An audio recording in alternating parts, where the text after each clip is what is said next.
And obviously, it's very important with those chilly temperatures we've been having to find out when people are going to be able to get that power back on. So let's go right now to the phone lines. We have Fred Keebler from National Grid joining us right now. Good morning, Fred. Good morning, Steve. Hey, so Fred, what's the latest situation right now on getting power back on? Well, our crews, of course, work around the clock. They worked through the night last night, and we know how frigid it was. And we now have about just over 73,000 people across Rhode Island still without power. That means we've restored just over 62% of those that lost power at peak. So at this point, we're making really good headway. Of course, the challenges early on were just access to the places where the damage had occurred. Of course, road crews have worked throughout the night as well to help us get access to those places. So we thank the Transportation Department for their help in that area. Still some work left ahead of us.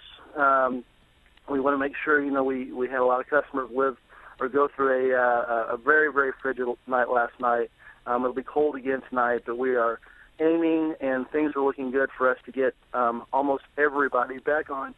Excuse me, almost everybody back on by midnight tonight.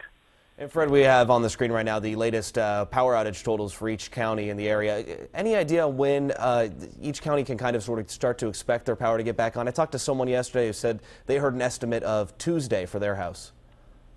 We're working through and trying to bring as many people on as quickly and safely as possible.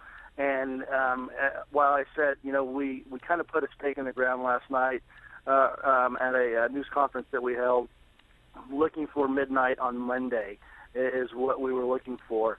And we're still on target to do that.